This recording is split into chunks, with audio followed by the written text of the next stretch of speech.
Good morning guys. Halika, samahan niyo ako magluto ng breakfast.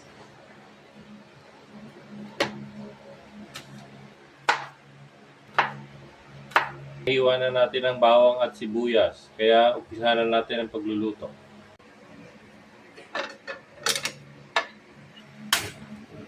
Lagyan na natin ang mantika.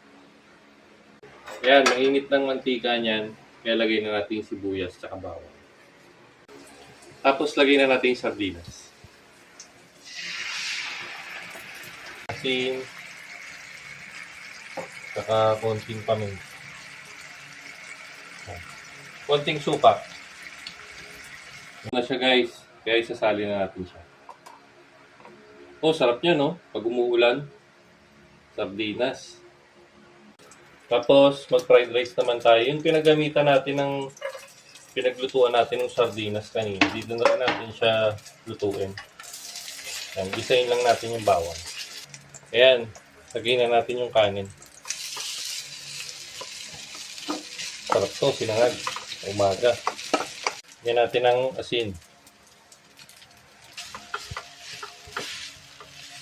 Okay na to guys. So, patay na natin. Para masali na natin sa plato natin. Guys, luto na yung breakfast natin. Tara, kain na tayo.